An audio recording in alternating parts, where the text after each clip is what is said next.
Bom, estamos ao vivo. Eu vou abrir aqui no meu celular para pegar o link e disparar para os nossos amigos, para o pessoal do grupo, para que eles estejam interagindo conosco. Por enquanto a gente não tem visualização, então você que está aí, o Pogian, Marcelo Monteiro, se vocês puderem fazer o compartilhamento, compartilhem com seus amigos aí para que a gente consiga alcançar o maior número de pessoas, principalmente Pogian. Vamos lá, me ajuda aí, Pogian. Estou compartilhando. Eu tava no Facebook da Júlia, mano. Tá na página Vinidot.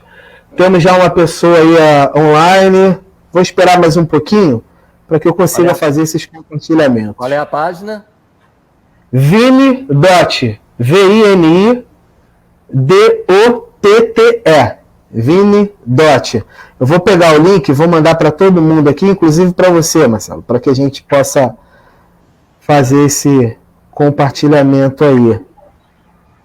Eu vou mandar para todo mundo aqui, inclusive para você. Cadê? O André tá aí com a gente. Um abraço, André. Já tá na área. É isso aí, meu irmão. André, faz um favor.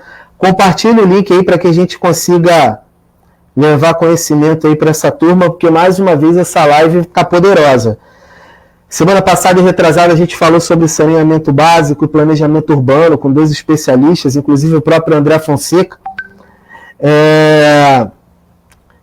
E hoje temos mais um fera, mais um crânio aí da parte criminal, meu amigo Marcelo Monteiro, Marcelo Rocha Monteiro. A gente se conheceu lá no Fórum de Segurança Pública, que o Pogian também esteve. Fórum de Segurança Pública não, conhecemos no Congresso, na época do MBL. E assim, a gente... Não é rasgação de seda não, tá, Marcelo? Mas a gente realmente ficou maravilhado com o tamanho conhecimento e com a sua, assim, facilidade, a sua didática em abordar o tema. Obrigado.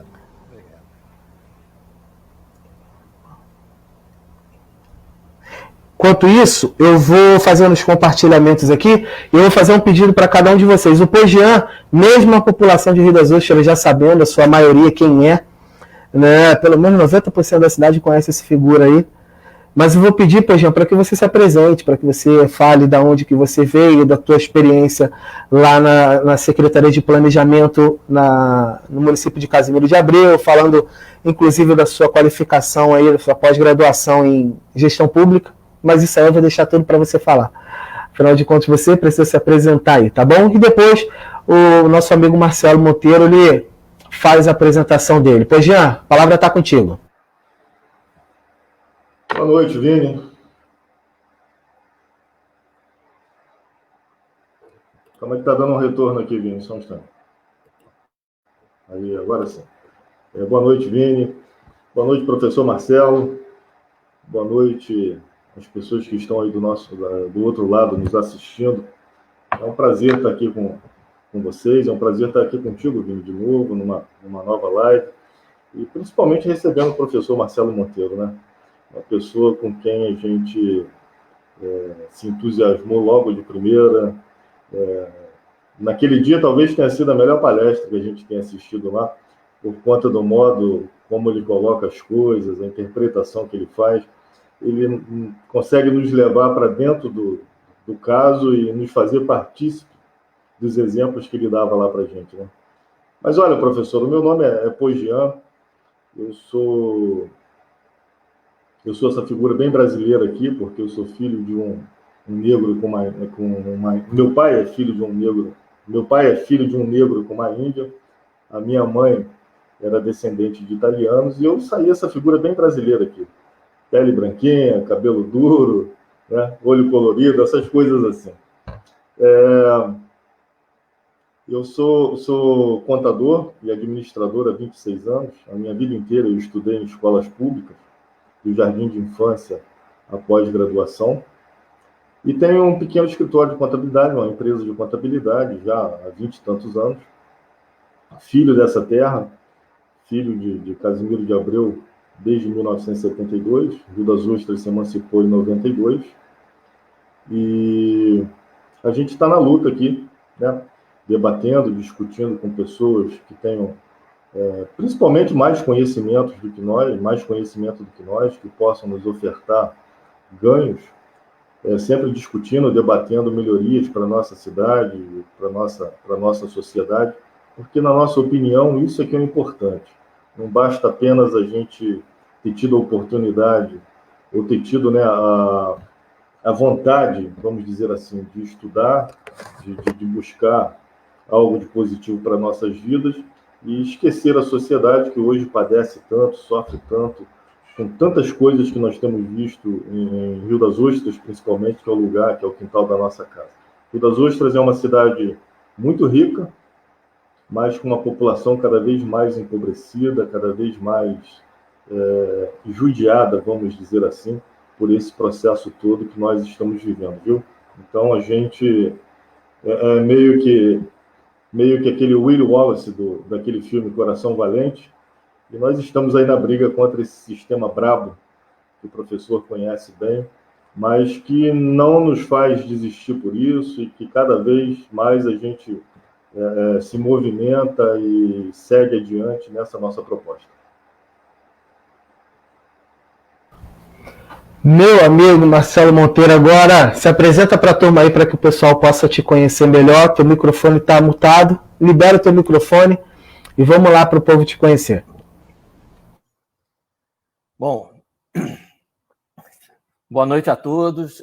Meu nome é Marcelo Rocha Monteiro, eu sou procurador de justiça, né? Eu sou membro do Ministério Público do Rio de Janeiro, ingressei há mais tempo do que eu gosto de admitir publicamente. Ingressei em 1988 como promotor de justiça. Fui promotor no Tribunal do Júri, né? Eu dou sempre essa indicação porque é o link que a maioria das pessoas faz. Você fala em promotor, a primeira coisa que as pessoas imaginam, né?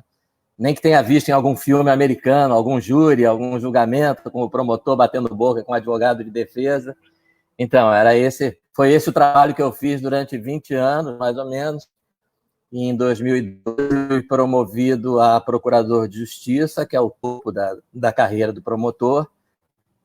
E sempre atuei na área criminal, né? Tanto como promotor quanto como procurador de justiça. A minha atuação quase que exclusivamente na criminal. No caso do Tribunal do Júri, o crime com o qual a gente mais lida é homicídio.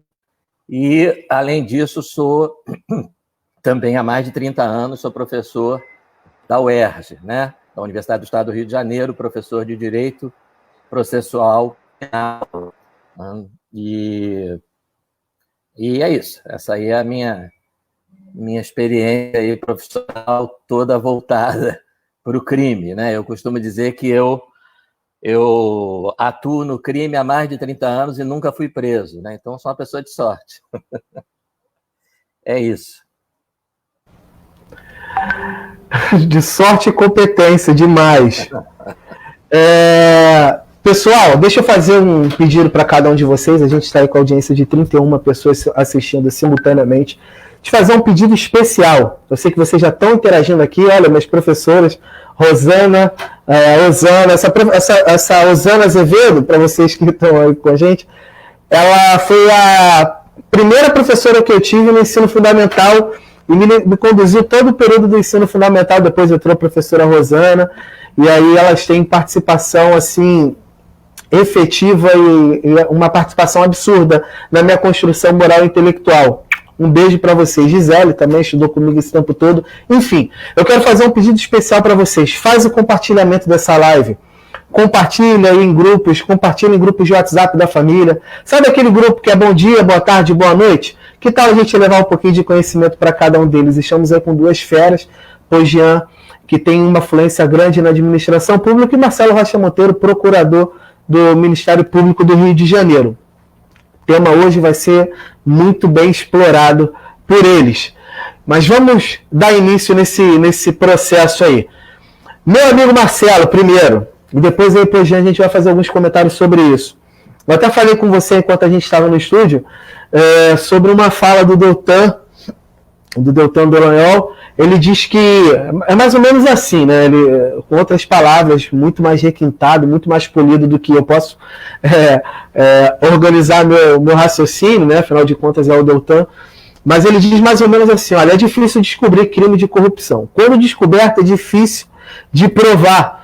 E quando provado, é difícil de que o processo não seja anulado. Depois, não sendo anulado, demora quase uma década, né, para ser julgado e acaba prescrevendo. Quando não prescrito, a pena é baixa e o condenado ainda recebe o indulto de Natal. Eu queria te fazer uma pergunta do seguinte: essa é uma realidade só para crimes de corrupção ou para todo tipo de crime? E uma segunda pergunta sobre isso, quero abordar o que você já falou para a gente também no estúdio. Qual é a diferença assim, da impunidade tanto para o crime de corrupção como para os outros crimes? Queria ouvir o que você tem a dizer sobre isso, sobre a impunidade. Bom, interessante você ter mencionado essa fala do Deltan, que provavelmente ele falou isso num seminário, quer dizer, ele pode ter dito isso em vários lugares, mas ele participou de um seminário no Rio de Janeiro. Por coincidência, foi no mesmo dia em que eu participei de um evento do MBL no Rio, um evento nacional no Rio, né? Mas que aconteceu no Rio. E eu me lembro que de manhã eu dei a palestra lá para o MBL. Não sei, acho que é essa que você está se referindo, não tenho certeza, mas deve ter sido. Foi de manhã essa mesmo. Na Barra da Tijuca. Isso aí, você falou que ia sair dali para uma outra. Saí correndo de lá para uma outra. Essa outra era um seminário que o nome do seminário o tema era impunidade. E eu era um dos palestrantes. Então, cada um abordava, né, o que tem a ver com a sua pergunta, como a questão da impunidade se reflete em crimes de natureza diversa. A palestra do Deltan era sobre impunidade e crimes de corrupção. E a minha era sobre impunidade e criminalidade violenta. Né? E ele mencionou essa questão dos baixos índices de punição, né? Ele dizia que cada caso de corrupção com prova suficiente para se instaurar um processo, né? De cada 100 casos, você conseguia a condenação em 3. Né? E o público ficou bastante chocado quando ele disse isso. Né? E aí, logo depois dele, eu acho que eu era o palestrante seguinte, ou teve um ou outro no meio, foi um seminário organizado pelo meu querido amigo, professor de processo penal da UERJ também, autor consagrado, que é o desembargador Paulo Rangel. Né?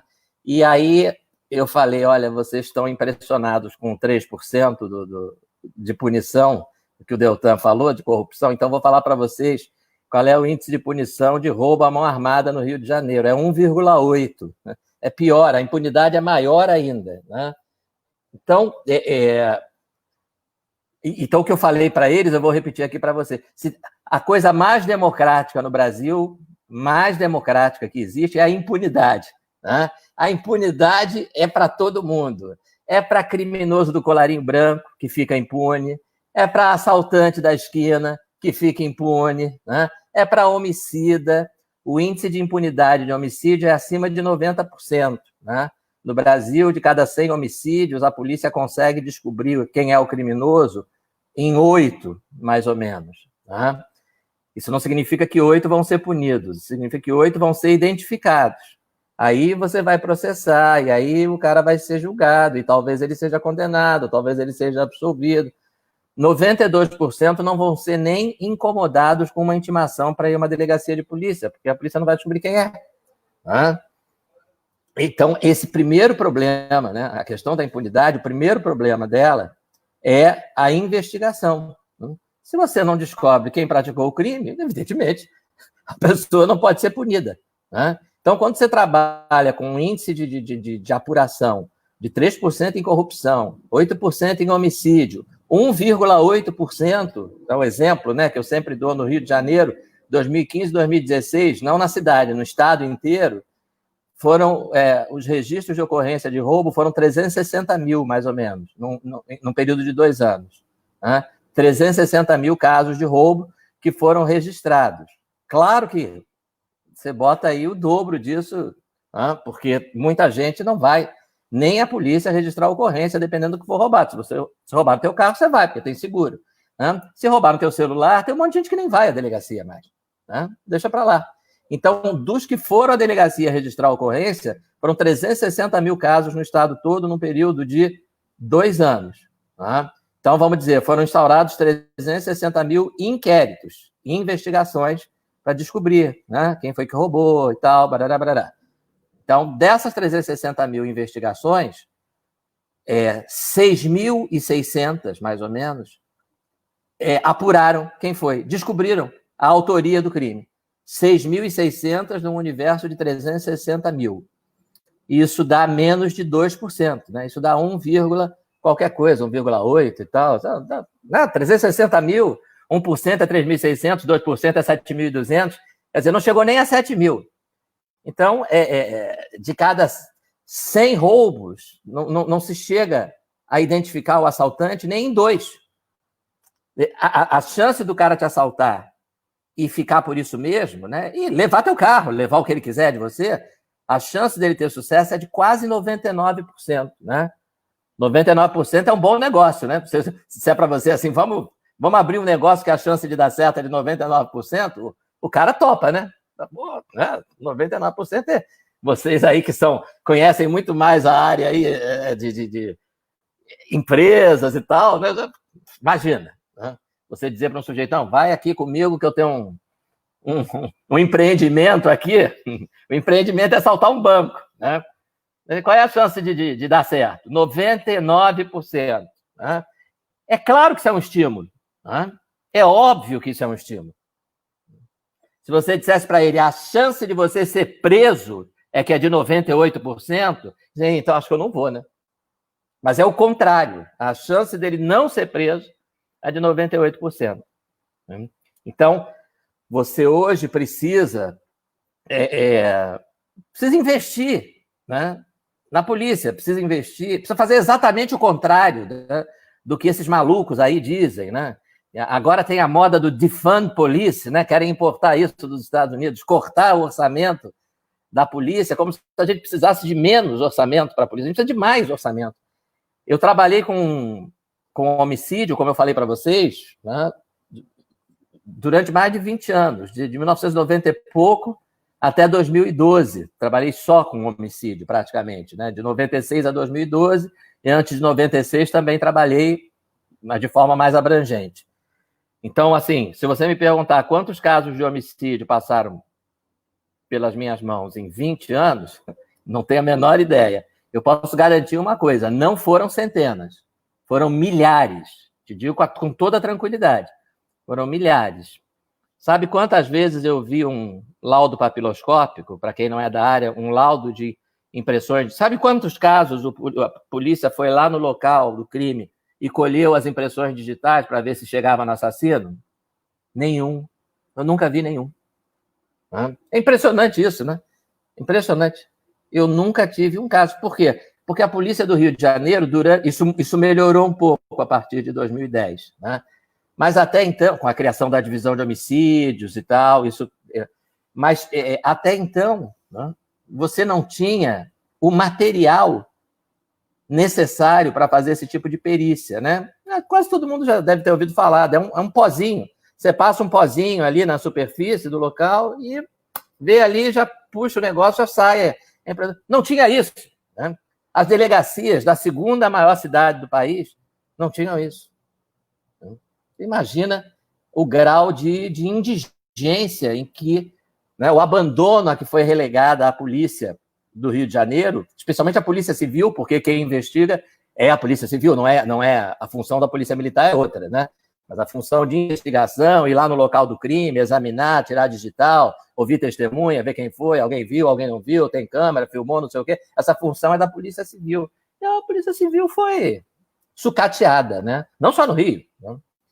Então, você tem essa questão que é muito, muito grave, né? De sucateamento da investigação, de você não ter acesso aos métodos modernos. Moderno nada, impressão digital do século XIX, né? Quer dizer, moderno é DNA. Às vezes as pessoas me perguntavam, Eu não sabia se eu ria ou chorava. As pessoas pensavam, Marcelo, você trabalha com um negócio de homicídio e tal. E como é que é o exame de DNA? Ajuda? Eu tinha vergonha de dizer, eu não tenho nem impressão digital. Você acha que eu vou ter exame de DNA? Você está assistindo o CSI, né? Tá impressionado, tá vendo aquilo na televisão, cai na real, né? Aqui não é que não tem DNA, não tem impressão digital. DNA é século XX, né? Impressão digital é século XIX. Não tem, né? Eu tive um caso com exame de DNA, em 20 anos, né? Um caso, só teve um, tá? Não deu em nada porque ninguém sabia fazer o exame, fizeram tudo errado e o criminoso foi absolvido. Então, é isso, né? É o tipo de dificuldade que a gente enfrenta na nossa realidade aqui. Então, isso tem que melhorar, porque você não pode negar que isso seja um estímulo para o criminoso, né? São as duas perguntas. O Carl Becker, né, foi prêmio Nobel de Economia estudando economia do crime. Lá nos anos 70, isso, né? E ele defende justamente essa ideia, né, de que o crime é uma escolha racional. Tá? E o criminoso, antes de decidir se vai praticar aquele crime ou não, tá? Principalmente o crime econômico, né, o crime que traz uma vantagem econômica, o assalto, né, o roubo ao banco, etc. E tal. O criminoso se faz duas perguntas. A primeira pergunta é qual a chance que eu tenho de ser pego? Né? Que, como eu acabei de dizer para vocês, no Brasil é baixíssima. Né? A chance dele ser pego é muito baixa. E a segunda pergunta que ele se faz é, se eu for pego, né, o que vai acontecer comigo? Que é outra tragédia no Brasil, né? Que é o sujeito ser condenado por um roubo à mão armada, né? Ele levou, tá? Encostou o revólver na tua cabeça, levou teu carro, né? Aí ele pega uma pena de 6 anos e 8 meses, se ele for primário ele vai pegar isso, 4 anos pelo roubo, como ele estava armado aumenta 2/3, dá 6 anos e 8 meses, isso porque a lei mudou em 2018, porque antes eram 5 anos e 4 meses. Aí você pensa, 6 anos e 8 meses, razoável, né? Então, não, razoável nada, porque 6 anos e 8 meses é uma ficção, né? É um faz de conta, é o que está escrito na sentença do juiz que condenou, mas aí entra a lei de execução penal e diz, ele vai cumprir 1/6 dessa pena em regime fechado, né? E depois ele vai passar para o regime semiaberto, né? 6 anos e 8 meses, 1/6, dá 1 ano, 1 mês e mais um pouquinho, né? E vai para o semiaberto. Mas o que é semiaberto? Semiaberto é ele só precisa dormir na cadeia. Durante o dia ele fica na rua fazendo trabalho externo, né? Vocês podem imaginar qual é o trabalho externo que esse sujeito vai fazer, né? E aí a maioria foge, não é nem no primeiro mês, é na primeira semana, né? O cara vai para a rua, não volta, né? E pronto, né? É isso que acontece com ele. E para piorar, você ainda tem juiz no Brasil que bota o sujeito no semiaberto desde o início. O sujeito foi condenado por roubo com arma. Tá? A lei diz que começar a cumprir a pena no regime fechado só é obrigatório de 8 anos para cima. Aí o juiz condena o cara a 6 anos e 8 meses e diz, não, coitadinho, é uma vítima da sociedade, vai começar a cumprir pena, já começa no semiaberto, ou seja, cadeia de verdade, não pega nem um dia. Né? Ele já começa com esse negócio de cadeia hotel, né? Cadeia dormitório. Vai para a cadeia dormir de noite e durante o dia está aí, pelo mundo. Vale muito mais a pena o cara ser criminoso, né? Claro, olha, nesse momento pandêmico aí que a gente está enfrentando, além de ser um risco muito menor para um insucesso, né? Para fechar as portas do seu empreendimento ilícito, ele tem uma rentabilidade muito maior do que qualquer empresário. Eu, com a minha corretora, meu Deus do céu, olha, tá difícil de vender seguro. Muito difícil. E aí o sujeito que está lá na rua com a arma na mão, com simulacro, ou com uma arma realmente de verdade, rodando pela rua e assaltando os outros, roubando o carro, levando o celular, agredindo a vítima. Esse sujeito aí, ele tem muito mais incentivo, tanto pela legislação, pela impunidade, como também pela garantia de sucesso. É difícil, né, cara? É muito difícil a gente ter uma...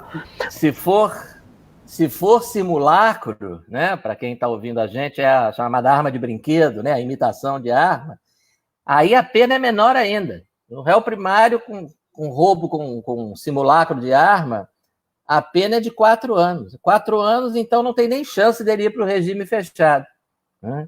Ele vai, na pior das hipóteses, começar um semiaberto, 4 anos dá o quê? 48 meses, 1/6, 8 meses de regime aberto, está na rua, né? Porque depois do regime semiaberto vem o regime aberto, né? O regime aberto significa, basicamente, que ele vai para casa dele, né? Só no Brasil. Vou te dizer uma coisa.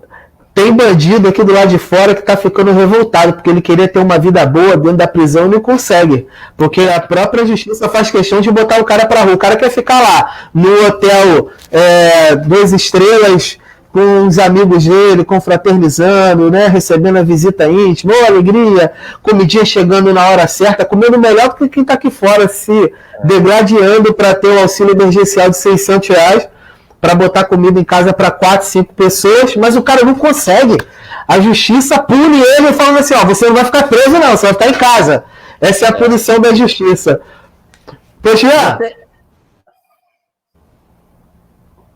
vamos lá. Pode falar, Marcelo. Você imagina explicar para um estrangeiro o que é o sujeito cumprir pena em regime aberto? Fulano está cumprindo pena. É pena de prisão. Onde é que ele está? Está na casa dele. Está na casa dele? Mas tem alguém olhando? Não tem ninguém olhando, não. Está na casa dele.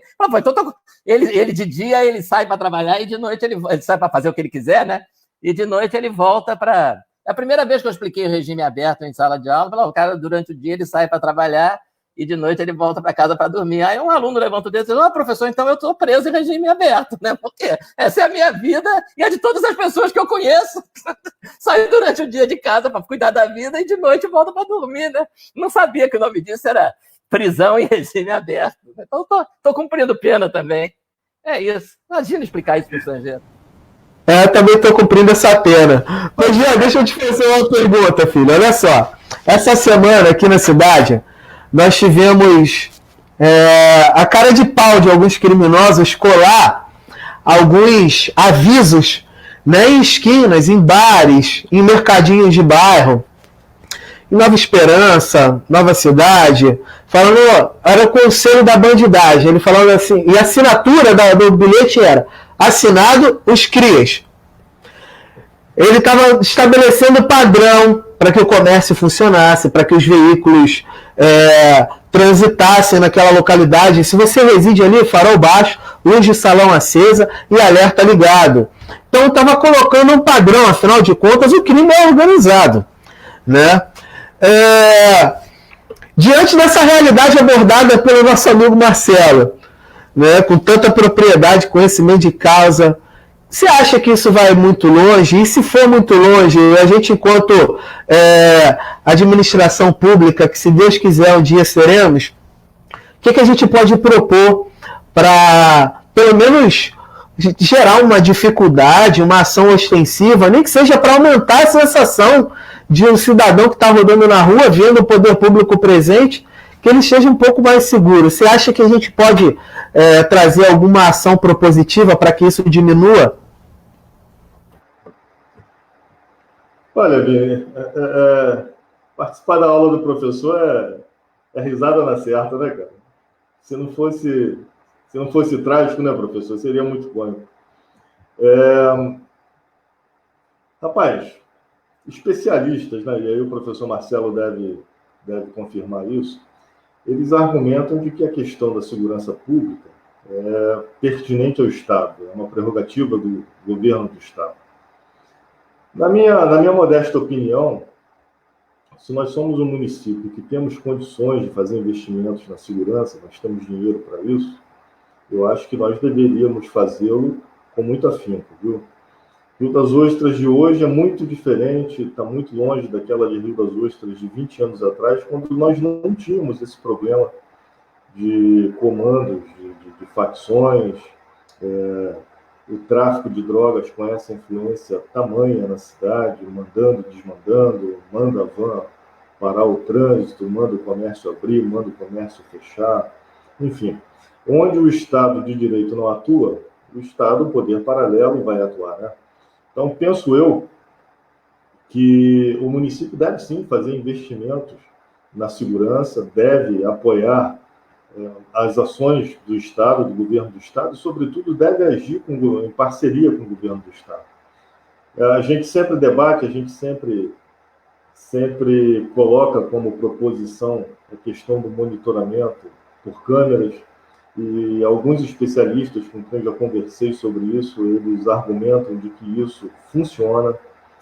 Claro que nós não vamos ter condições de monitorar a cidade inteira, todas as ruas da cidade, mas pelo menos as principais ruas, as ruas de mais acesso, as avenidas que dão saída para a cidade, que dão entrada para a cidade, as ruas mais perigosas, mais movimentadas, onde o comércio é mais intenso.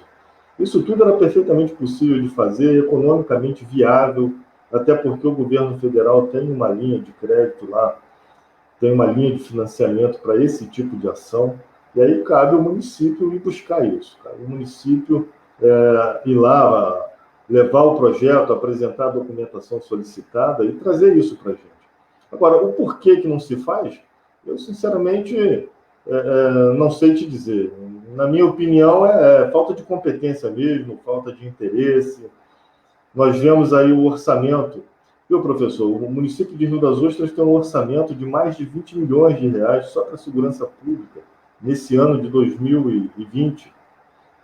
Claro que com a pandemia, esse negócio todo deve ter caído um pouco, porque os royalties de petróleo sofreram muito, sofreram uma queda grande com a pandemia, o comércio local ficou fechado por muito tempo, as empresas prestadoras de serviços perderam muitos negócios, com isso a arrecadação vai cair um pouco. Mas ainda assim, que caísse aí de 20 milhões para 12 milhões, para 15 milhões, por exemplo, ainda é muito dinheiro para um município de 150 mil habitantes investir em segurança pública. Então, eu penso que tem que investir sim, viu? Tem que propor diversas ações, tem que fazer um investimento pesado para que a segurança pública funcione. Porque segurança pública não é só para a classe média e não é só para comerciante do centro da cidade. Os bairros, eles vivem muitos problemas com isso. Nós temos aí vários bairros que são altamente comprometidos com essa questão da violência e do tráfico de drogas, como é o Âncora, como é a Nova Cidade. Nós temos alguns bolsões, professor, muito grandes, sabe? Muito intensos na cidade. E isso faz com que essa demanda seja crescente, né? E aí, com um efetivo policial muito pequeno, né, nós somos uma companhia do batalhão de Macaé, a polícia civil, então, menor ainda, né? A polícia de investigação menor ainda. Com tudo isso, a gente vai ficando muito à deriva e a população já meio que desacreditada, porque os furtos acontecem, as invasões a domicílio acontecem, os estupros acontecem, e acredite, o senhor, professor, Rio das Ostras tem o estigma de ser uma cidade com um alto índice de estupros.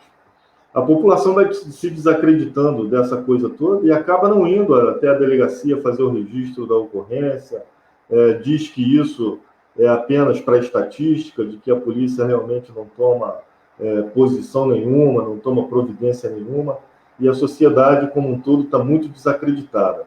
O que a gente vê por aí são alguns carros da polícia em alguns pontos estratégicos da cidade, com aquele farolete em cima aceso e tal, para sugerir que ali tem segurança, para ver se a população se sente, né, assim, se sente dessa forma.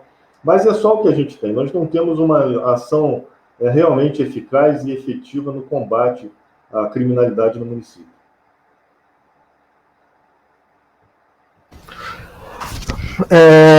Marcelo, eu queria te fazer uma pergunta que eu tenho uma opinião um tanto quanto polêmica com relação à obrigatoriedade da segurança pública como sendo do Estado.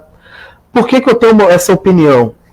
Se não me engano, está no artigo 144 da Constituição, se não me falha a memória. Aqui o especialista é você, eu estou aqui fazendo uma pergunta. Se não me engano, o artigo 144 ele coloca lá as forças, né, os agentes de segurança pública. Nesse artigo 144 ele fala que é dever do Estado responsabilidade do Estado a segurança pública, mas aí ele coloca como agente de segurança pública a Polícia Federal, Polícia Rodoviária Federal, Polícia Ferroviária, Polícia Civil, policial militares, bombeiros, mais à frente ainda coloca a Guarda Municipal, né, na Lei 13.022. A pergunta que eu faço é uma responsabilidade do Estado enquanto governo do Estado, ou é uma responsabilidade do Estado enquanto administração pública no âmbito federal, né, no âmbito geral?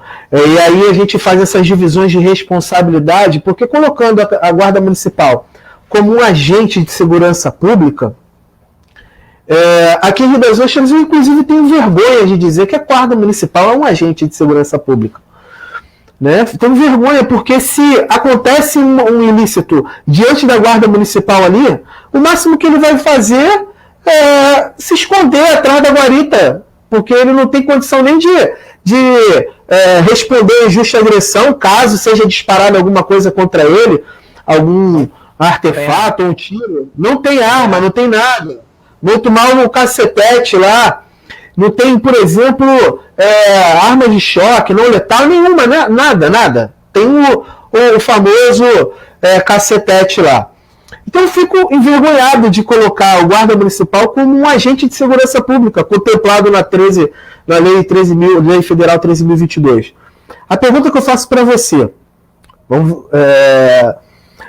caberia ser a favor de conceder um treinamento específico, um treinamento exaustivo para a Guarda Municipal, ou pelo menos para parte da Guarda Municipal, para que ela possa ser um efetivo agente? Porque, se não me engano, nessa Lei 13.022, ela dá, por exemplo, à Guarda Municipal a obrigatoriedade de uma ação ostensiva.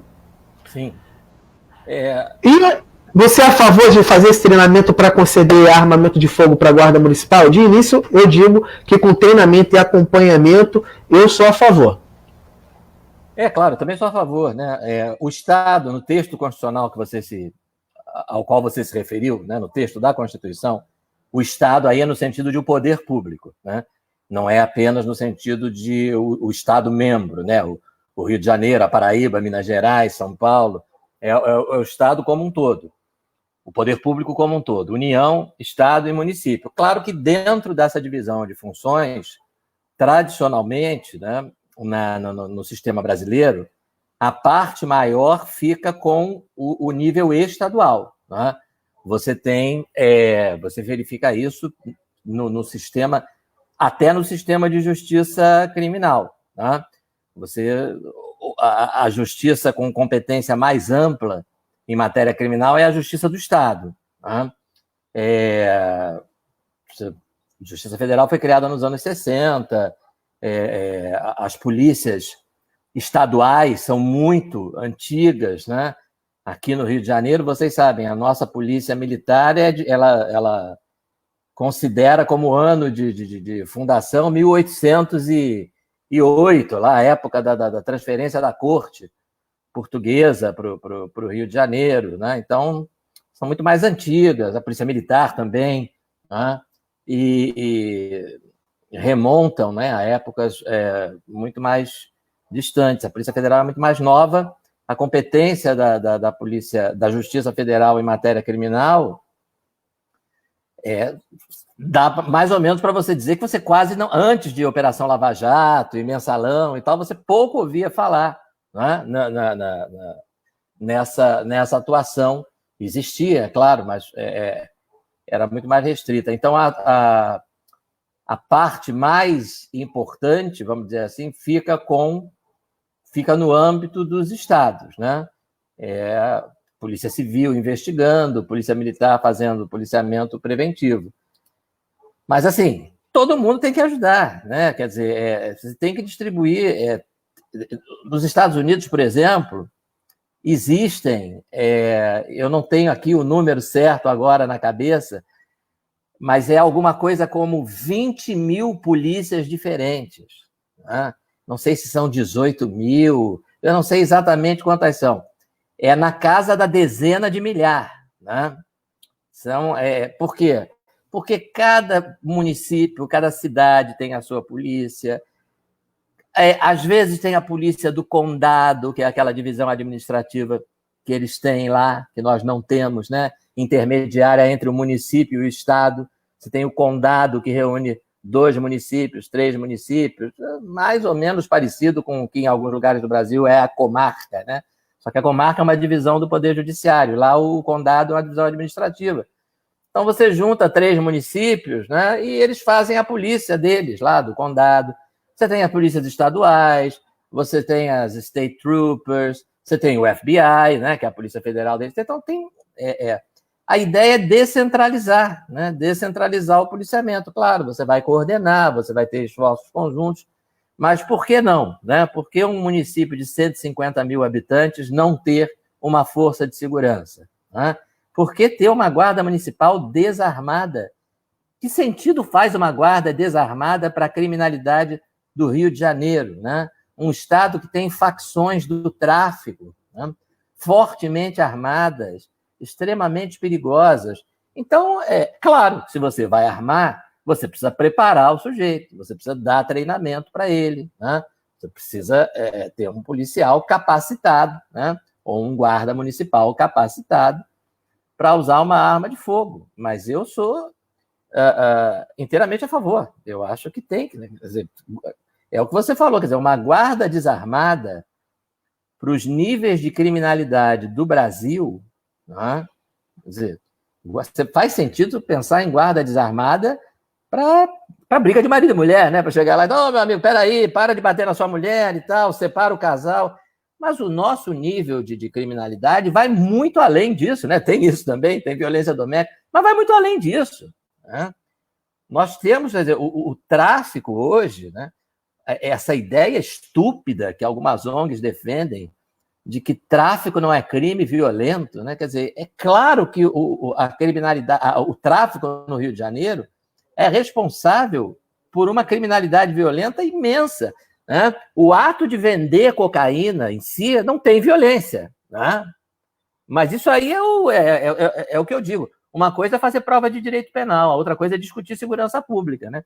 Uma coisa é você escrever na prova de direito penal a conduta típica do crime de tráfico não contém as palavras violência, ameaça, né? Não contém. Arma, né? O crime está descrito de outra forma, exportar, importar, produzir, vender, ter em depósito para fim de venda, substância entorpecente, blá, blá, blá, blá, blá, blá, blá, né? Mas isso aí é a prova de direito penal. Aí você acorda para a realidade do Rio de Janeiro, vai lá ver onde é que fica o pessoal do tráfico, vai ver se eles têm arma, né? E vai ver que armas que eles têm, né? Que armas que eles têm.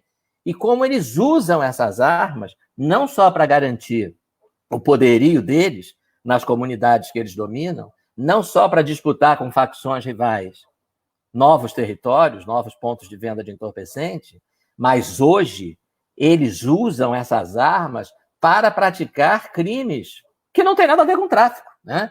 Eles estão, como se diria no mundo empresarial, eles estão diversificando. Então, ele usa a arma que ele conseguiu com o lucro do tráfico para praticar roubo de carga, né? Para praticar roubo a banco, praticar todo tipo de crime, né? Os próprios traficantes fazem isso. Ou, né? Vocês devem saber disso, né? Um negócio inacreditável. Eles alugam as armas, né? Hoje tem traficante no Rio que aluga arma para assaltante de banco, aluga arma para ladrão de carga, né? Né? Aí o sujeito veio e diz, porque o tráfico não é um crime violento. Então tá bom, né? Então tá bom. Não é violento, não. Aquele fuzil ali é só para, né, para compor a decoração do local. É meramente decorativo. É meramente decorativo. Jean, deixa eu te fazer uma perguntinha ainda nessa parte da Guarda Municipal, tá? Você me conhece, sabe que eu sou favorável ao cidadão, vou usar as palavras de Bolsonaro, o cidadão de bem, tá ok? Que comprovar a idoneidade, antecedente criminal, aptidão para o uso, né, curso de tiro, ele tem, na minha visão, ele teria direito a ter uma arma de fogo. Se eu acredito que o sujeito, um cidadão comum, ele pode ter, por que não a Guarda Municipal treinada, capacitada, com acompanhamento psicológico, né? E olha só, antes de eu te fazer a pergunta, eu quero falar para algumas pessoas que estão acompanhando a gente aí, eu não estou dizendo que não vai acontecer erro nenhum, não, tá? Porque a Polícia Militar, Batalhão de Operações Especiais, o BOP, outras instituições da CORE, enfim, em algumas incursões acaba tendo erro. Né? Ocorre o erro operacional. O que a gente não pode é achar que o erro operacional é a regra do processo, né? Como se todo guarda municipal fosse incapaz de portar. A pergunta que eu faço para você, Jean, você é favorável a uma equipe da Guarda Municipal preparada, né, com acompanhamento psicológico? Lembrando que o que nós temos em Rio das Ostras é um destacamento, é uma companhia do Batalhão de Macaé. Se juntar todos os policiais que nós temos à nossa disposição, deve estar em torno de 34 policiais para 150 mil habitantes, de 150 a 155 mil habitantes. Se nós pegássemos 10% da guarda, que hoje está em torno de 300, né, 300 e pouco, já daria o efetivo que nós temos da Polícia Militar. Lembrando que a Polícia Militar ainda tem aquela questão da escala, né? Obedecer a escala corrida, 12 por 36, enfim, 24 por 72, aí vai depender muito da escala da polícia em si. Tem o programa estadual, né, para que o município faça o pagamento direto para o policial, mas com relação à guarda, Jean, você, como o meu pré-candidato, Marcelo, Jean é o meu pré-candidato a prefeito de Rio das Ostras. E se ele desistir na metade do caminho, que eu acho impossível desistir, eu já tenho uma equipe pronta para pegar, dar uma surra nele e colocar ele no caminho de novo. Então, Jean, deixa eu te fazer essa pergunta. Você vê com bons olhos essa possibilidade? Olha, Vini, durante muito tempo eu achava que uma ação desse tipo, por exemplo, ia aumentar, podia causar mais violência ainda do que a que nós já estamos submetidos, né? Durante muito tempo eu pensava isso. Depois, por algum tempo, eu comecei a achar, diante das coisas que a gente tem visto aí na nossa sociedade, diante das informações que vão chegando, principalmente do que a gente assiste acontecer em outros países, principalmente nos países desenvolvidos, eu comecei a achar que nós poderíamos equipar, sim, uma boa parcela da Guarda Municipal para atuar em algumas áreas, em alguns momentos de conflito, em alguns momentos de contenção, vamos dizer assim. Atuar conjuntamente com a Guarda, com a Polícia Militar, a gente precisa estudar um pouco mais isso, nós precisamos estudar isso um pouco mais. Primeiro porque a Polícia Militar tem um papel diferente daquele que a Guarda Municipal tem, e ainda assim, mesmo que a Guarda Municipal fosse armada, fosse preparada para o enfrentamento, né, de determinadas situações, os papéis ainda continuariam sendo diferentes. Nós não podemos querer fazer da Guarda Municipal, ainda que preparada e armada, né, para o confronto, para determinados embates, fazer dela a Polícia Militar. Elas têm papéis distintos, têm papéis diferentes, e isso poderia, em algum momento, acabar gerando constrangimento, ou para um lado ou para o outro, trazendo problemas jurídicos, não sei. Penso que nós precisamos estudar isso melhor. Mas, respondendo objetivamente a sua pergunta, sim, eu sou a favor de termos um destacamento da Guarda Municipal preparado para determinados enfrentamentos, para determinados momentos de conflito, de contenção. Penso que nós temos que ter, sim, porque não dá para ficar única e exclusivamente na dependência da Polícia Militar, na dependência das ações do governo do Estado, que são mínimas diante do contexto que nós vivemos aqui em Rio das Ostras. E já antecipando também ali uma pergunta do Linhares, o Linhares me pergunta ali se eu sou a favor do cidadão comum, do cidadão de bem ter, né, uma arma em casa. Eu vou dizer para você, Linhares, que nos dias de hoje eu sou a favor sim, viu? Porque isso pode inibir, isso pode fazer com que alguém, quando pense em entrar na sua casa, pense duas vezes. Isso pode servir como um fator inibidor, porque o cara, quando pensar em entrar na tua casa, ele vai saber que você está ali preparado para recebê-lo de uma maneira que ele não vai gostar de ser recebido. Então, como o aluno do professor ali falou, nós vivemos num regime de liberdade semiaberto. E o cidadão de bem não pode mais se submeter a esse tipo de coisa, não pode mais permitir que esse tipo de coisa perdure, se perpetue na nossa cidade. Eu sou a favor, sim, desde que, claro, a pessoa bem preparada, bem trabalhada, a pessoa equilibrada, dentro das regras, dentro das normativas, consciente daquilo que é seu direito e que é seu dever, daquilo que é seu dever. Eu sou a favor, sim, de que o cidadão tenha uma arma em casa para se defender, bem como sou a favor de nós prepararmos aí um destacamento, um grupamento da Guarda Municipal para o enfrentamento, para a contenção de algumas situações que acontecem no município e que, infelizmente, nós não vemos ação nenhuma de coibição em relação a elas. Hoje nós temos duas certezas, né? A certeza da impunidade e a certeza do cidadão desarmado. E aí o bandido ele fica muito bem posicionado diante dessas duas certezas. Ô Vinícius, você me permite um comentário em cima disso que o Pojean falou? Sim, claro.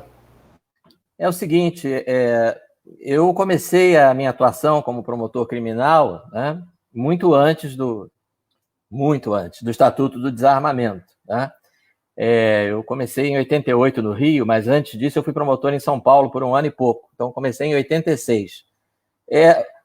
O que a gente percebia naquela época era comum, né? Meu pai tinha arma em casa, meu pai não andava armado, não era uma pessoa particularmente ligada em arma, mas ele tinha um revólver em casa, era comum isso, né? O pai de família ali no armário, em algum lugar seguro, ele mantinha um revólver.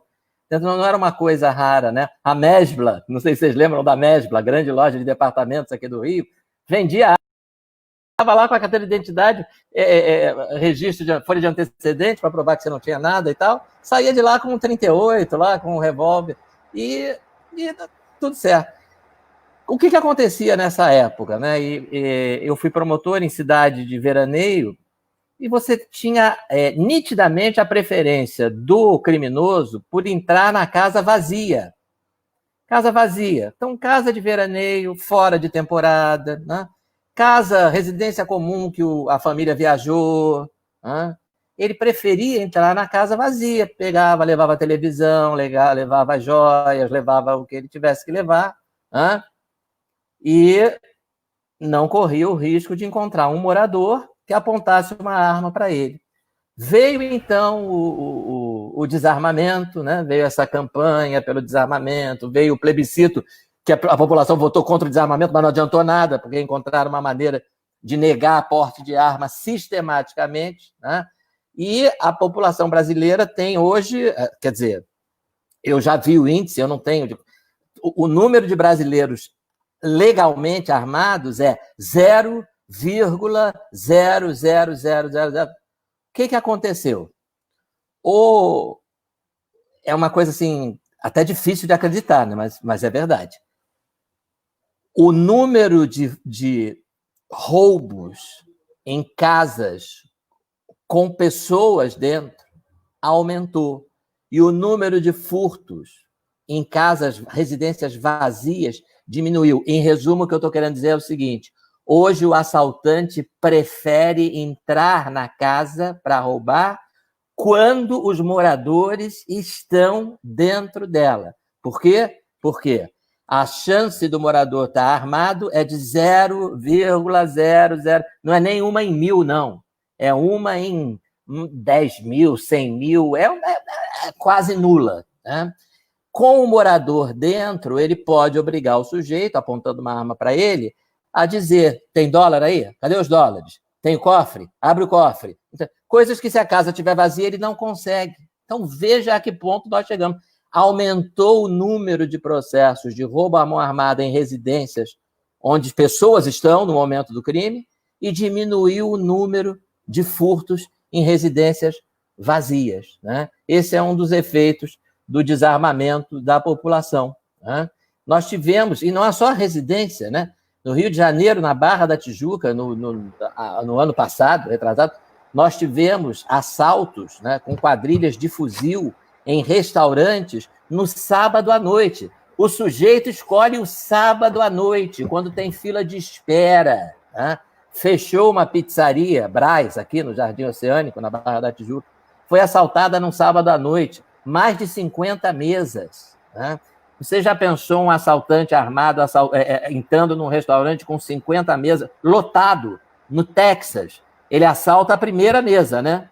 Na segunda mesa, eu acho que ele já morreu, né? Na segunda, ele não chega, né? Quer dizer, não, ele sabe, o ladrão, o assaltante no Brasil, ele sabe, o restaurante está lotado. São dezenas de cordeirinhos para ele assaltar, não tem ninguém armado, ninguém vai ter chance de reagir, né? Ninguém vai ter chance de reagir. Num restaurante com 50 mesas, não tem como você prestar atenção no restaurante, ter o mesmo nível de atenção, né? Você está assaltando a primeira mesa, você não está vendo a mesa lá do outro canto, lá do outro lado, né? Mas ele tem certeza que não precisa nem olhar. Ninguém vai se levantar e dar um tiro nele. Por quê? Porque não tem ninguém armado. Não tem ninguém armado. Então, esse é o lado cruel, né, do desarmamento da população. Claro, essa é uma questão complexa, que aí eu já estou indo além da posse de arma em casa para falar do porte de arma, né? Mas, quer dizer, achar que desarmar o cidadão só traz vantagens, não traz, não. Tá? Ele cria para o assaltante uma certeza de impunidade ali, na hora do crime, tamanha que hoje, no Rio de Janeiro, o assaltante não escolhe, né, praticar o crime na hora em que o estabelecimento comercial está mais vazio. Não, ele escolhe o sábado à noite. Eu vou no restaurante no sábado à noite, com 50 mesas lotadas e uma fila de espera imensa.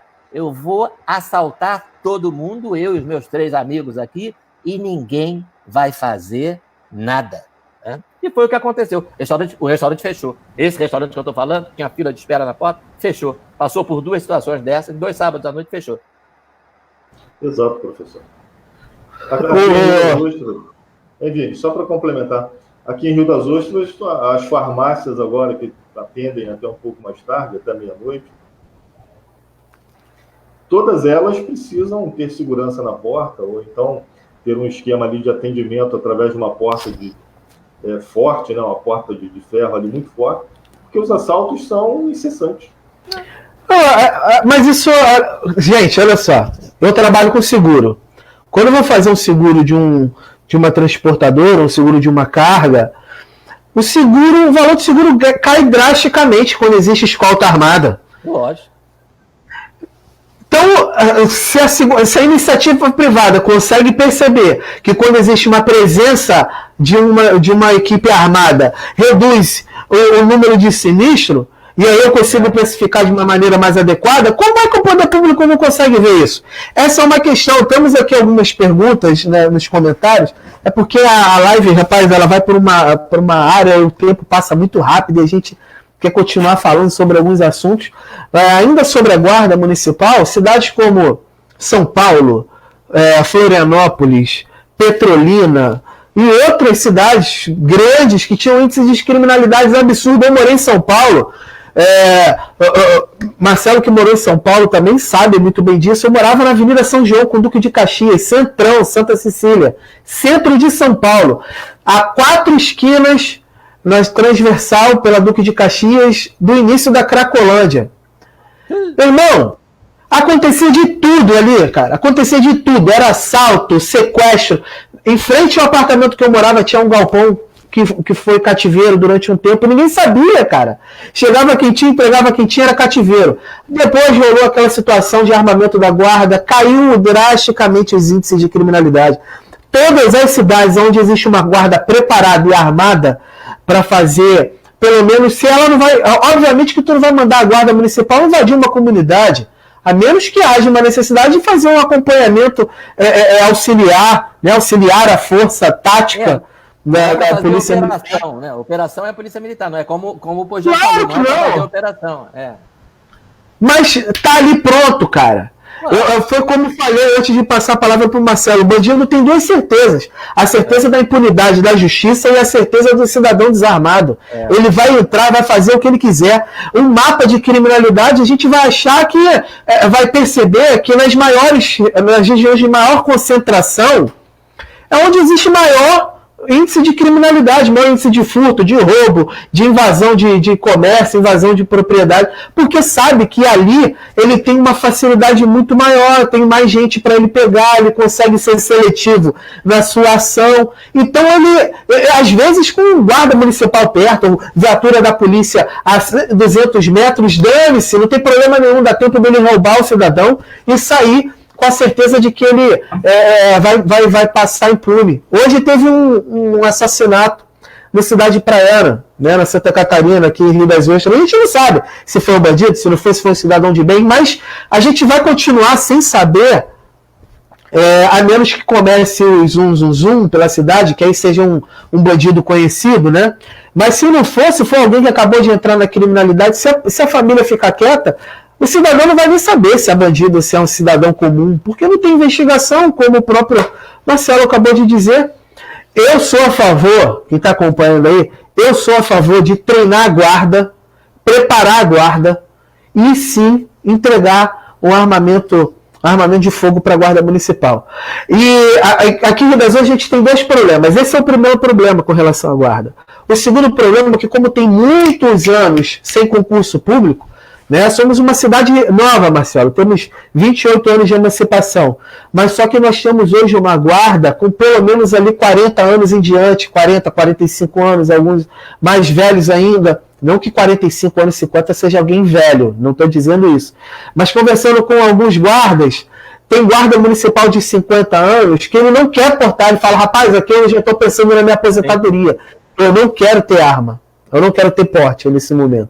Tudo bem, é como um cidadão comum, então, lá. Por isso que eu estou falando que se de repente a gente começa com um grupamento e depois a gente vai aumentando o percentual dos agentes, e aí a gente vai contemplar a guarda toda, mas com concursos, preparação, curso para treinamento para manuseio, acompanhamento psicológico, não é sair pegando a arma, entregando na mão, até porque não faz isso também com a população, nem com a Polícia Militar, nem com a Polícia Federal, tem uma preparação que antecipa a esse processo.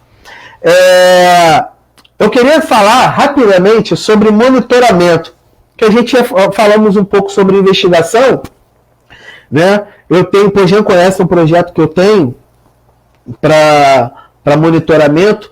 Cidades como Arujá e Itu, eles fizeram um investimento acima de R$100 mil, né, na casa dos 150 mil, um e 175 mil outro, e o poder público mandou, o governo federal, na época, encaminhou para eles um investimento de quase 50% do valor total do investimento, né? Apresentaram lá o Plano Municipal de Segurança Pública e tal, e conseguiram uma parceria com o governo federal para que isso acontecesse. Só que eles viram Arujá e Itu. Itu, tá. E aí eles perceberam que eles fizeram um mapeamento da cidade, viram as regiões, né, com maior índice de criminalidade, fizeram um mapa do crime dentro da cidade e começaram a monitorar esse ambiente. Eles perceberam que houve uma migração dessas partes, normalmente as regiões centrais, para as periferias da cidade. E quando eu digo periferia, eu não estou falando local pobre, não. Estou falando áreas periféricas, áreas mais à margem, mais afastadas, né? E aí eles começaram a posicionar logisticamente para que essa migração fosse intimidada. Eu tenho um projeto com relação ao uso de câmera de monitoramento de residências, por exemplo. Porque, até onde eu sei, não tem obrigação nenhuma do cidadão que teve uma ilicitude diante da tua casa, e a casa dele tem uma central de monitoramento que monitora a fachada da casa dele, ele não tem obrigação nenhuma de fazer entrega. Aqui em Rio das Ostras, Marcelo, a gente teve um aumento de 100% do IPTU de forma brusca, assim, de um ano para o outro decidiu, vai aumentar 100% o IPTU da cidade. E aí foi um escândalo, todo mundo ficou revoltado, e o projeto que eu tenho, ele vai exatamente de encontro a essa questão do IPTU. Eu vou botar monitoramento aqui em casa, é um investimento que não é barato. E aí previa Esse projeto prevê, para esse cidadão que se adequar à metodologia, ao padrão estabelecido desse projeto de lei, a qualidade da resolução da Câmara, o posicionamento da Câmara e tal, esse cidadão que se enquadrou, ele se comprometeria, através da assinatura de algum tipo de termo, a ceder as imagens do circuito dele, para que a polícia pudesse ter uma ferramenta no processo de investigação, identificar o criminoso e tal. E qual seria a contrapartida para o cidadão? Ele teria um abatimento, um percentual abatimento do IPTU, aí a gente estudaria se a renúncia fiscal seria de 1 ano, 2 anos, 3 anos, 4 anos, a gente estudaria isso, né? Mas era uma forma de envolver o cidadão no processo de investigação, né? Porque amplia, né, o olhar da segurança pública no processo de investigação, né? A gente consegue dar uma ferramenta um pouco maior para o cidadão. Com relação ao monitoramento, você acredita que é uma boa ferramenta para a gente fazer esse processo de investigação, identificação do criminoso? Eu não tenho nenhuma dúvida, né? Quer dizer, monitoramento, tecnologia, de um modo geral, é o grande caminho para a investigação criminal, né? No crime, você tem basicamente 2 caminhos: a prova pericial ou documental em sentido amplo, ou seja, tecnologia, né? Seja tecnologia para você fazer um exame de DNA, seja tecnologia para você ter um equipamento de qualidade de monitoramento com uma imagem de boa, porque também não adianta se não for de boa qualidade. No começo do uso de câmeras, eu me lembro que eu perdi um júri muito decepcionado pela péssima qualidade da resolução da filmagem, né? Claro que hoje isso está muito mais evoluído, então você precisa ter tecnologia, tanto para a prova pericial, quanto para filmagens, gravações, que a gente em processo penal chama de documento em sentido amplo, né? Que é o documento não escrito, é o filme, é a gravação, é a filmagem, é o áudio, etc. Porque fora disso, você só tem outro caminho, que é a prova testemunhal, né? E prova testemunhal é uma coisa muito difícil. Vocês acabaram de mencionar aí que houve um homicídio aí, né? Ontem, né? Pelo que eu entendi. Acabaram de falar. Foi agora há pouco um comerciante. Assassinato agora de um comerciante na Santa Catarina. Pois é, mas bom, então é diferente. Mas quando você tem um homicídio aqui no Rio, por exemplo, envolvendo tráfico, né? Você vai esperar o quê de prova testemunhal? Você acha que vai alguém se apresentar? Não, olha, eu vim aqui para dizer que quem matou foi o chefe aqui do tráfico da área onde eu moro. Pelo amor de Deus, né? Isso é igual a troca de tiro, né, dessas operações policiais. Quando a criança foi ferida, o morador foi ferido, né? Você vai perguntar para os moradores da comunidade de que arma saiu o tiro que atingiu a criança. Só tem 2 respostas possíveis, né? Da polícia e não sei, né? Só tem essas 2 respostas. Ninguém vai dizer assim, eu vi, quem atirou na criança foi o traficante aqui. O cara vai morrer, né? Ele mora ali, né? Então, se ele disser isso do traficante, no dia seguinte, quem toma o tiro é ele, né? Então, você precisa, cada vez mais importante que você tenha câmeras de monitoramento, todo tipo de tecnologia que você possa utilizar, né? Tudo isso ajuda muito, né? Porque o sujeito começa a acreditar que a chance dele ser descoberto é maior, né? Ele começa a não apostar tantas fichas na impunidade, né? O traficante sabe, o traficante que comete crimes de homicídio ou qualquer outro na área dominada por ele tem a tranquilidade de saber: ninguém vai depor contra ele, ninguém vai à delegacia, ninguém vai ao fórum para dizer: eu vi, quem matou fulano foi o chefe aqui do tráfico. Isso não vai acontecer, isso não vai acontecer, né? Não vai acontecer. Eu tenho amigos no Rio, tem 2 amigos policiais no Rio que estão respondendo, né, porque eles estavam numa operação, né? E aí eles acertaram em operações diferentes um traficante pelas costas. E aí eles estão respondendo por isso, cara. Tá falando que não houve injusta agressão, que o cara tava de... O cara, para falar isso, ele não tem noção de como que é uma operação policial. Onde eu morei, onde eu nasci, hoje é uma comunidade, diz ser uma comunidade. Quando a polícia chega, eles colocam a arma para trás e correm para cima, atirando no saco de vaga. Todo mundo sabe disso. O traficante corre, fugindo da polícia, e vai atirando para trás. O sujeito não pensa, o tiro nas costas, não. Descaracteriza a legítima defesa. Claro que não descaracteriza, porque você está se afastando da polícia, mas está se virando para trás e atirando. E o policial tem que atirar nele, né? Porque senão ele vai correr mais 50 metros e atirar de novo no policial, né? Ele não está simplesmente fugindo, ele está fugindo e, ao mesmo tempo, está atirando contra o policial. Ele se vira para trás, isso aí é algo absolutamente corriqueiro, né? Aí vem essas ONGs para dizer, não foi, não pode, porque foi tiro nas costas, foi execução, não é? Não é nada disso, o pessoal não sabe do que está falando. Mas nós chegamos num ponto, Vini, que nós temos hoje no Rio, qual é a nossa situação, né, aqui no Estado? Uma liminar de um ministro do Supremo proibindo a polícia, né, de fazer operação em comunidade durante a pandemia, né? É isso que nós temos. Ela está impedindo o profissional, impede o profissional de fazer a prerrogativa da função dele. E libera o criminoso para fazer o que ele bem entender, né? Porque no momento que você diz que a polícia não pode subir, quem é que vai subir, né?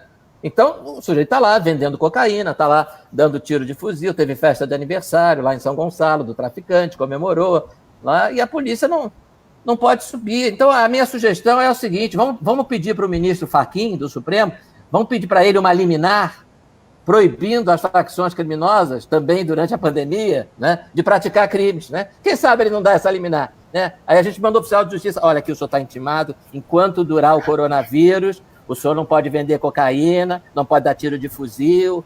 Perfeitamente. Tá? Uma boa ideia para o ministro Fachin, né? Então, vê se tem cabimento um negócio desse. Né? E ainda melhor. Mora no Rio, professor? Não mora. Fachin mora no Rio? Não mora. Se morasse, talvez tivesse um pouco mais de noção da realidade. Né? Pô, Jean, deixa eu te fazer uma pergunta. O Luiz Bezerra, ele fez um comentário aqui, ele falou assim, isso não existe, baixar IPTU ou renúncia de IPTU. A prefeitura tem recursos para monitorar as ruas da cidade. Agora é difícil monitorar as favelas. Tem que invadir esses bairros que tem tráfico e entrar com segurança, educação e assistência social, poder público omisso nas questões de segurança pública. Realmente não existe essa história de baixar IPTU, dar renúncia fiscal, isso vai trazer um impacto muito grande. Eu acredito que de repente tenha outros mecanismos para que a gente consiga equilibrar as receitas. A gente sabe que Rio das Ostras tem nem 40% das nossas habitações, elas são regulares, né? Elas pagam IPTU, e boa parte desses 60% da diferença queria pagar. Você acredita que é impossível? E após essa tua resposta, pois já nós temos 1h12 de live. Eu vou pedir que você faça suas considerações finais, para que o Marcelo também faça dele, e aí eu me despeço do pessoal que está acompanhando a gente. Olha, Vini, eu acho que o impacto vai ser muito pequeno. Nós já conversamos algumas vezes sobre esse teu projeto, eu acho ele muito interessante, acho viável, acho possível, agora só falta alguém que tenha pulso, né? Como se diz aí no popular, que tenha culhão para colocar isso em prática. Não acho que isso vai causar assim, uma diferença tão grande na nossa arrecadação, não vai comprometer o IPTU, não vai comprometer as outras ações oriundas do IPTU. Vou te dar um exemplo, viu, Luiz? Se dos 1.000 e tantos cargos comissionados que o prefeito tem lá, lotados no gabinete dele, se ele cortasse metade, se ele deixasse de nomear metade, já dava para pagar esse projeto de monitoramento, ainda sobrava muito dinheiro. Então, assim, as formas de se fazer isso existem, estão aí. Agora, é preciso que alguém queira realmente fazer isso em favor da nossa população. Não acredito que essa renúncia fiscal seja tão elevada assim e comprometa as ações municipais, não. Olha, Vini, te agradecer mais uma vez por estar aqui contigo. Estar numa live contigo é sempre muito bom, a conversa é sempre muito boa. Estar com o professor Marcelo, então, é uma honra. Eu até tirei uma foto aqui, viu, professor? Para guardar, para deixar aqui para a posteridade. Porque é uma honra estar contigo. Seja bem-vindo a Rio das Ostras, ainda que virtualmente. E, quando possível, venha aqui com a gente, venha debater com a gente, porque a nossa população, além de precisar desse conhecimento, além de precisar disso que eu chamo de transparência, sabe? Uma opinião sincera, uma opinião verdadeira e atual a respeito dos acontecimentos. Você é uma pessoa que goza de muita credibilidade e estar perto de você é sempre muito bom. Muito obrigado, viu? Meu amigo Marcelo, suas considerações finais aí, dá a sua palavra para o pessoal. Bom, primeiro agradecer mais uma vez pelo convite, uma alegria muito grande participar aqui dessa live, né, com o Vini, com o Pogian. Sucesso aí para os planos de vocês a respeito aí de Rio das Ostras, e dizer que a gente precisa, acima de tudo, né, nessa área da segurança pública, a gente precisa ter as ideias certas, né, ter a mentalidade certa, porque isso aí a gente sofre muito com incompetência, com incapacidade do administrador e tal, mas o pior de tudo nem é isso, né? O pior de tudo são as ideias erradas, são ideias como esse exemplo que eu dei, né? De um ministro do tribunal mais alto do país entender que durante o coronavírus, durante a pandemia, a polícia, onde é que tem isso no mundo, né? A polícia está proibida, né? Uma decisão dura dizendo sob pena de responsabilidade civil, penal, administrativa, uma ameaça aos policiais, né? Se eles fizerem o quê? Se eles cumprirem o dever dele, né?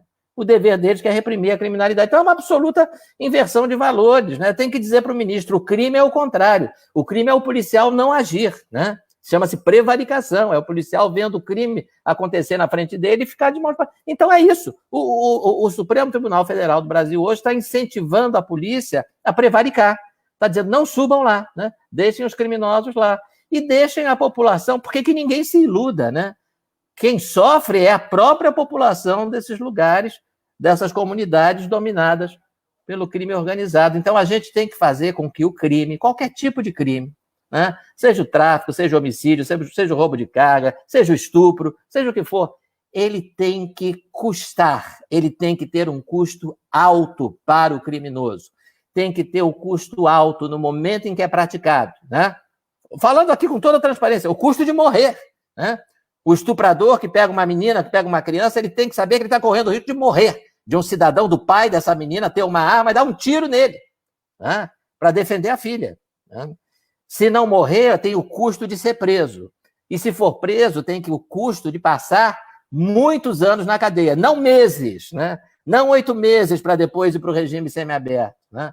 De passar muitos anos na cadeia. Uma pena efetiva. Isso que a gente chama de ameaça crível. O criminoso para diante da ameaça crível, a ameaça na qual ele acredita. A ameaça do Código Penal brasileiro, infelizmente, não tem mais credibilidade nenhuma, né? A pena de 6 anos que vira 1 ano, a pena de 12 anos que vira 2 anos, a pena de 4 anos que vira 8 meses, isso, o criminoso ri desse tipo de ameaça, tá? Quando, há muitos anos no Rio, um traficante, a televisão mostrou essa imagem, né? Escreveu lá na comunidade onde ele mandava, lixo no chão, tiro na mão. Você podia olhar para o chão, não tinha nem um cisco, nem um pedacinho de papel, porque essa é a ameaça crível. Nessa, o sujeito acredita, né? Mas, infelizmente, no nosso sistema de justiça, os criminosos não acreditam e, por isso, não temem. Então, a gente tem que mudar isso. A pena é pedagógica, né? O Wagner Werther, meu amigo Wagner, grande abraço, irmão. Sabe que tenho uma consideração por você muito grande. Ele é bacharel em Direito, ele já falou comigo algumas vezes sobre você. Ele botou esse comentário, excelente live, parabéns ao Pogian e Vinícius Lotti. Marcelo Monteiro é um mito no mundo jurídico. Obrigado. Rapaz, Marcelo, na época que eu estava no MBL, eu organizei o Fórum de Segurança Pública, que a gente teve aquele montaréu de dificuldade para levar você por conta da logística do veículo e tal, aquele rapaz que acabou colidindo, enfim. Quando eu falei que você viria, o Wagner quase deu cambalhota. Ele era vereador na época, né? Ele estava vereador ainda, não estava, Pogian? Eu acho que ele estava vereador. Ele é suplente. Acho que estava sim. Tá. Hoje ele voltou para suplência. E aí ele deu cambalhote. Caraca, rapaz, Marcelo Rocha Monteiro vai estar aqui em Rio das Ostras. O cara ficou louco. Mas enfim, eu queria agora as minhas considerações finais. Quero agradecer a todo mundo que participou. Todos os comentários, não consegui ler todos. Mas como sempre, eu vou responder um a um. Tá? Muito obrigado por ter participado dessa live. Quero agradecer o Marcelo, foi meio na correria. Essa live de segunda, Marcelo, ela é sempre correria. Porque eu coloco até sexta-feira para que as pessoas votem qual vai ser o tema da live. E aí, sexta-feira, mais ou menos meio-dia, eu encerro a live e fico correndo atrás de especialistas. Ele ia estar participando com a gente o deputado Pobel, meu amigo Pobel, mas ele teve que ir às pressas, teve um outro compromisso, não conseguiu participar aqui com a gente. Tiveram outros deputados, o Márcio Gualberto também. Ele falou, pô, Vini, muito em cima, cara, não tem como, mas é porque essa é corrida mesmo. Eu quero agradecer a você. Gente finíssima. Gente muito boa. Gente finíssima, finíssima. Ele veio aqui no Fórum de Segurança Pública, a turma gostou muito, também fala com conhecimento de causa, né? Então, assim, eu queria agradecer também o Pogian, sempre aí parceiro nas lives. A gente tem uma parceria muito grande. E é isso, pessoal. Eu vou estar soltando amanhã mais uma enquete para que vocês decidam qual vai ser o próximo tema. Torço para que seja transparência e fiscalização, né? Então já estou fazendo aqui a minha boca de urna, né?